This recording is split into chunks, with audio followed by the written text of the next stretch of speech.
আসসালামু আলাইকুম প্রিয় শিক্ষার্থীরা, সবাইকে স্বাগতম জানাচ্ছি টেকনিক ইজি এডুকেশনের পক্ষ থেকে। আমি হাবিবুল্লাহ।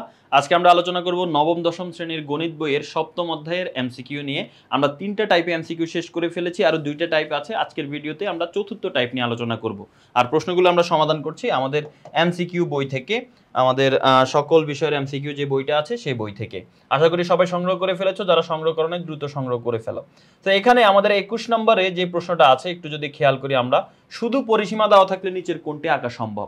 দেখো, শুধু পরিসীমা দেওয়া থাকলে আমরা দুইটা জিনিস আঁকতে পারি, একটা হচ্ছে সমবাহু ত্রিভুজ আর একটা হচ্ছে আমাদের বর্গ, মানে যে যে চার বাহু সমান যে চতুর্ভুজে। তো এখানে যেখানে আছে দেখো বর্গ আছে, বর্গ আঁকা সম্ভব। কিভাবে বর্গ আঁকা সম্ভব?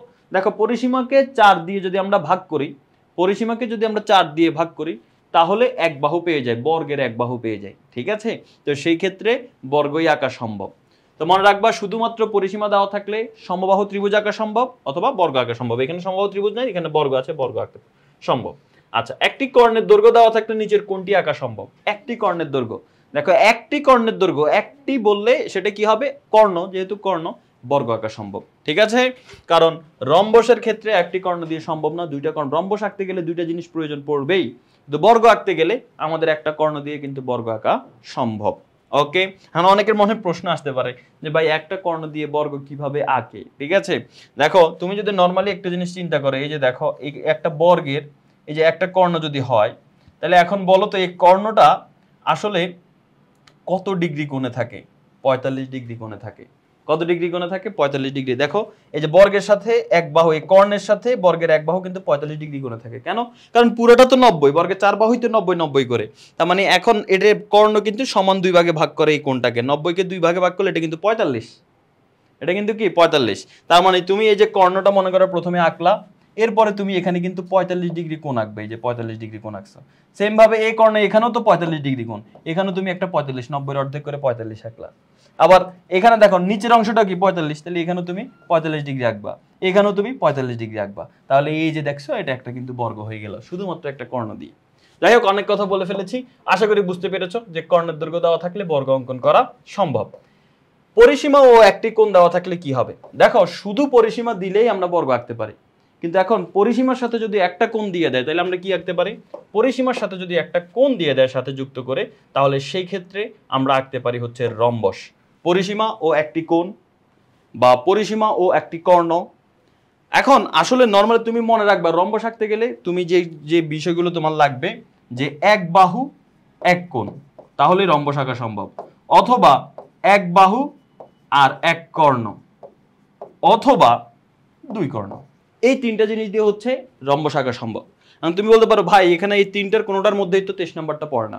দেখো, পরিসীমা দেওয়া আছে না, এই পরিসীমা মানেই কিন্তু এক বাহু। কেমনে?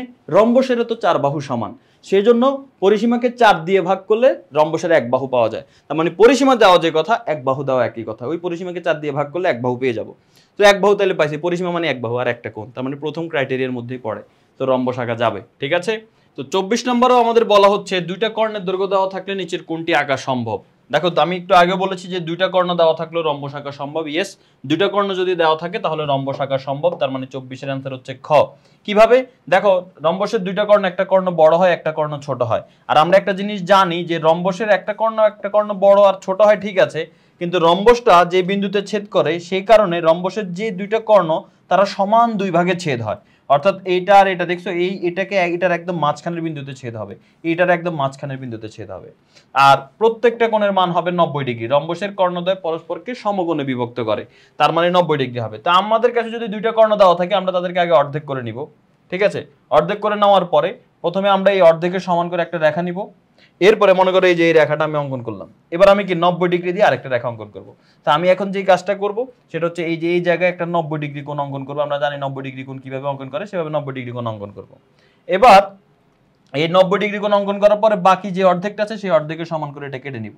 এখন ঠিক এখানে এতটুক যত জিনিস সেটাও সমান করে নিচে টান দিব, আবার এই অংশটা যতটুক ততটুকু অংশ ওইদিকেও টান দিব। এরপরে জাস্ট যোগ করে দিলে রম্বস হয়ে যাবে।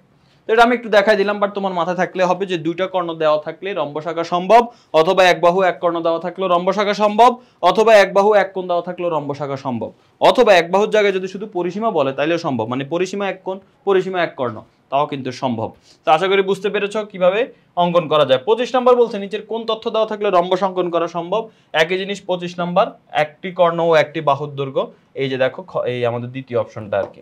ওকে, একটি চতুর্ভুজ আঁকতে কোনটি প্রয়োজন? দেখো চতুর্ভুজ আঁকতে গেলে আমাদের 4 বাহু 2 কর্ণ 3 বাহু ও অন্তর্ভুক্ত দুটি কোণ, এই যে এটা আমাদের প্রয়োজন পড়ে একটা চতুর্ভুজ অঙ্কন করতে গেলে। নির্দিষ্ট চতুর্ভুজ, কারণ এখানে বর্গ বা অন্য কিছু বলে নাই, নির্দিষ্ট চতুর্ভুজের কথা বলা হয়েছে। তো চতুর্ভুজটা কেমন সেটা বলে নাই। একটা নির্দিষ্ট চতুর্ভুজ অঙ্কন করতে গেলে 5টা উপাত্তের প্রয়োজন পড়ে। ঠিক আছে, প্রথমটার মধ্যে 3টে উপাত্ত আছে, পরেরটার মধ্যে 6টা উপাত্ত, এই যে 4টা আর 2টা মিলে কয়টা হয়? 6টা। এখানে 3টা আর 2টা মিলে কিন্তু আমাদের 5টা উপাত্ত হয়। আর একটা বাহু আর 3টা কোণ দিলে এখানে 4টা উপাত্ত হয়। তাছাড়া আমাদের এই বইয়ের মধ্যে কিন্তু একটা লিস্ট দেওয়া আছে কি কি দেওয়া থাকলে মিনিমাম 5টা করে উপাত্ত দেওয়া থাকলে একটা নির্দিষ্ট চতুর্ভুজ আঁকা যায়।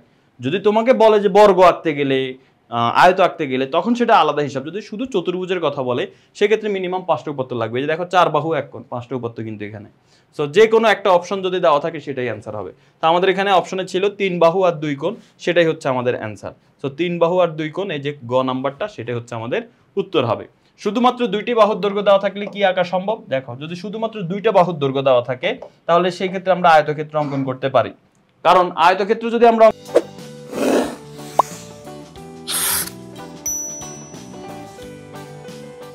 অঙ্কন করতে যাই, আয়তক্ষেত্রের ক্ষেত্রে আমরা জানি আয়তক্ষেত্রে দেখতে এইরকম হয়। সেটার এই যে এই বাহু আর এই বাহু সমান হয়, আর এই বাহু আর এই বাহু সমান হয়। তো তোমাকে যদি এই বাহুটা দেয় আর এই বাহুটা দেয় তাহলে 4 বাহু তুমি পেয়ে যাচ্ছ। আর কোণগুলো তো আমরা জানি 90 ডিগ্রি, তার মানে 2 বাহু দেওয়া থাকলে আয়তক্ষেত্র অঙ্কন করা সম্ভব। আচ্ছা, এরপর 28 নম্বর প্রশ্ন যদি আমরা আসি, এখানে বলা হচ্ছে সামান্তরিক অঙ্কনের জন্য নিচের কোন উপাত্তটি সঠিক? দেখো সামান্তরিক যদি আমরা অঙ্কন করতে যাই তাহলে কোন উপাত্তর আমরা ব্যবহার করব সামান্তরিক অঙ্কন করতে গেলে? দেখো সামান্তরিক অঙ্কন করতে গেলে আমাদের মিনিমাম 3টে উপাত্ত লাগে, অর্থাৎ 2 বাহু এবং তাদের অন্তর্ভুক্ত কোণ, বা 2টা কর্ণ এবং একটা বাহু। সেখানে আমাদের বলা আছে কি, এই যে দেখছো 2টা সংলগ্ন বাহু এবং অন্তর্ভুক্ত কোণ, অর্থাৎ এই সামান্তরিকের এই যে দেখো এই 2 বাহু যদি দেয় আর এই যে কোণটায়, কারণ এই কোণটা না দিলে তো তুমি এটা কিভাবে আঁকবা জানো না। এই যে এই বাহুটা এবং এই কোণটা দিলে কিন্তু তুমি আঁকতে পারবা। কিভাবে? কারণ বাকি বাহুটা হবে এই যে এই বাহু যতটুক, এটাও কিন্তু ততটুক হবে, এই বাহুটা যতটুক ততটুক দিয়ে যোগ করে ফেলতে পারবো। তার মানে 2টা এই সংলগ্ন বাহু এবং তাদের অন্তর্ভুক্ত কোণ যদি দেওয়া থাকে তাহলে কিন্তু আমরা সামান্তরিক অঙ্কন করতে পারবো। ঠিক আছে, আচ্ছা এবার আসো ত্রিভুজ আঁকতে প্রয়োজন কি? 3টা বাহু দিলে ত্রিভুজ আঁকা সম্ভব। ইয়েস, যদি শুধুমাত্র 3টা বাহু দিয়ে দেয়, কোনো কোণ না দেয়, তাও কিন্তু ত্রিভুজ আঁকা সম্ভব। কারণ এই যে দেখো একটা বাহু 2টা বাহু 3টা বাহু দিল। এখন ত্রিভুজ কিভাবে আঁকবো? প্রথমে তুমি যে কোনো মাপে একটা রেখা নিলা, এবার 3 নাম্বার বাহু সমান করে এটা কেটে নিলা। এবার এই যে বাহুটা আছে এটা সমান করে এখানে বসে একটা বৃত্তচাপ আঁকলা। এই যে বাহুটা আছে এটা সমান করে এখানে বসে একটা বৃত্তচাপ আঁকলা। এবার জাস্ট যোগ করে দিলে তাহলে কিন্তু ত্রিভুজটা অঙ্কন করা হয়ে যাবে। 2 বাহু অন্তর্ভুক্ত কোণ, ইয়েস 2টা বাহু আর যদি একটা কোণ দেওয়া থাকে, এই যে এই বাহুটা আর এই যে কোণ দিয়ে যদি এই আরেকটা বাহু দিয়ে দেয়, এবার জাস্ট এখান থেকে এখানে যোগ করলে আরেকটা ত্রিভুজ হয়ে যাবে। ঠিক আছে, 2 কোণ ও 1 বাহু, তাও সম্ভব। এই যে দেখো যদি একটা বাহু দেয় শুধু, এই যে মনে করো তোমাকে একটা বাহু দিয়েছে আর একটা কোণ দিয়েছে, তো প্রথমে তুমি এই বাহু সমান করে ভূমি আঁকবা। সরি, 2টা কোণ দিয়েছে, এই যে 2টা কোণ দিয়েছে, প্রথমে এই বাহুটা সমান করে একটা বাহু আঁকবা। এবার এই কোণের সমান করে তুমি এখানে একটা রেখা আঁকো, এই কোণের সমান করে তুমি এখানে একটা রেখা আঁকো, শেষ। তাহলেও কিন্তু ত্রিভুজ অঙ্কন করা সম্ভব। তার মানে এটার অ্যান্সার হচ্ছে 1 2 3 সবগুলাই হচ্ছে এটার অ্যান্সার, 29 এর অ্যান্সার। এবার আসো 30 নম্বর প্রশ্নে, একটি নির্দিষ্ট ত্রিভুজ আঁকা যায় কি দেওয়া থাকলে? ঠিক আছে, তো 2টা কোণ এদের সংলগ্ন বাহু, এটা মাত্র আমরা দেখছি যে ইয়েস 1 নাম্বারটা সঠিক, যে 2টা কোণ আর এদের সংলগ্ন বাহু দেওয়া থাকলে অঙ্কন করা সম্ভব। 3টা কোণ দেওয়া থাকলে কিন্তু নির্দিষ্ট ত্রিভুজ আঁকা সম্ভব না। ঠিক আছে, কেন সম্ভব না? দেখো একটা জিনিস যদি খেয়াল করো, আমি একটা সমবাহু ত্রিভুজ আঁকলাম যার 3 বাহু সমান, এই যে দেখো এই 3 বাহু সমান। এটাও কিন্তু আমি একটা সমবাহু ত্রিভুজ আঁকলাম যার 3 বাহু সমান, ধরে নিলাম 2টারে 3 বাহু সমান। এই কোণের মান কত? 60। এই কোণের মান 60, এই কোণ 60। কেন? কারণ সমবাহু ত্রিভুজের প্রত্যেকটা কোণের মান 60 করে। এই ত্রিভুজের ক্ষেত্রে দেখো এটা 60 60 60, তাহলে এখন 60 60 60 দিলে কারো এরকম ত্রিভুজ হবে, কারো এরকম ত্রিভুজ হবে, কারণ বাহুর সাইজ দেওয়া নাই, বাহুর দৈর্ঘ্য কিন্তু দিতে হবে। তো এই জন্য 3টা কোণ দেওয়া থাকলে নির্দিষ্ট কোনো ত্রিভুজ আঁকা সম্ভব নয়। তবে 2টা কোণ এবং তাদের বিপরীত বাহু যদি দেওয়া থাকে তাহলে কিন্তু আমাদের কি অঙ্কন করা সম্ভব? ত্রিভুজ অঙ্কন করা সম্ভব। ঠিক আছে, মনে করো একটা বাহু দিল আর 2টা কোণ দিল, এই যে 2টা কোণ দিল, তাহলে ত্রিভুজ তো অঙ্কন করা যাবেই। তার মানে 1 আর 3 হচ্ছে অ্যান্সার, এই যে খ নাম্বারটা হচ্ছে আমাদের অ্যান্সার। এবার আসো 31 নম্বর প্রশ্ন, এখানে আমাদের বলা হচ্ছে রম্বসের কি সন্নিহিত বাহুগুলো পরস্পর সমান। আচ্ছা আমরা অনেক সময় বুঝি না যে সন্নিহিত বাহু কি বিপরীত বাহু কি। দেখো পাশাপাশি যে 2 বাহু যুক্ত থাকে, যেমন এই বাহু আর এই বাহু, এই দুইটা বাহু কিন্তু যুক্ত, তার মানে এই বাহু আর এই বাহু সন্নিহিত বাহু। এখন বলতেছে রম্বসের সন্নিহিত বাহু, দেখো সন্নিহিত বাহু কি, রম্বসের তো সবগুলো বাহুই সমান, তাহলে সন্নিহিত বাহু তো অটো সমান হবে। রম্বসের এই 4টা বাহুই কিন্তু সমান, তাহলে সন্নিহিত বাহু তো অটো সমান হবেই, তার মানে 1 নাম্বারটা সঠিক।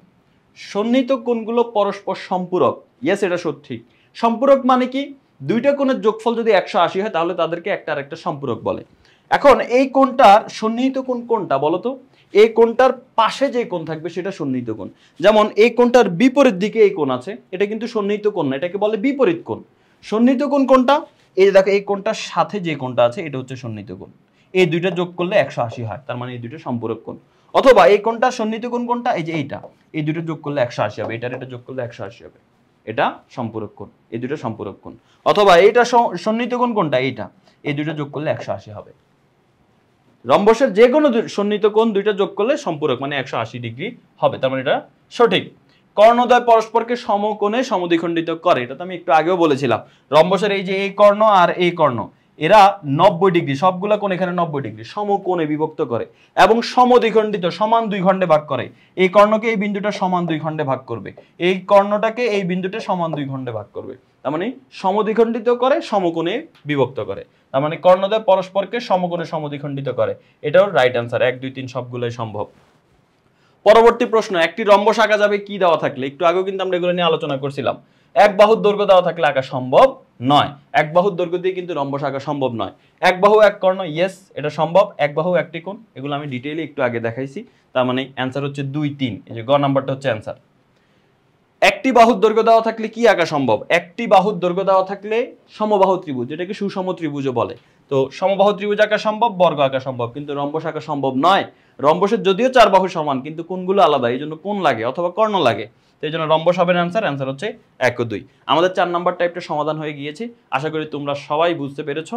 এবং 5 নাম্বার টাইপটা আমরা পরবর্তী ক্লাসে বা পরবর্তী ভিডিওতে আমরা আলোচনা করব। যাদের কাছে বই আছে জাস্ট এখানেও একটা কিউআর কোড আছে, স্ক্যান করলে তুমি দেখতে পারবা। আর তোমরা যারা এখনো সংগ্রহ করো নাই দ্রুত সংগ্রহ করে ফেলো, ইনশাল্লাহ বইটা সংগ্রহ করলে তোমাদের জন্য বেস্ট একটা প্রিপারেশন হবে। এখানে এই বইটার মধ্যে তোমার সবগুলো বিষয়ের এমসিকিউ গুলো দেওয়া আছে এবং সাজেশন আকারে দেওয়া আছে। তুমি দেখবে কিছু এমসিকিউ লাল সাথে 3 স্টার দেওয়া আছে, এগুলো সবচেয়ে বেশি গুরুত্বপূর্ণ। 2 স্টার দেওয়া আছে, আবার নর্মালও দেওয়া আছে। তো বুঝতেই পারছো, তুমি যদি এই বইটা সংগ্রহ করো তোমার বেস্ট প্রিপারেশন হবে এমসিকিউতে। সবাই ভালো থাকো, সুস্থ থাকো, আল্লাহ হাফেজ, আসসালামু আলাইকুম।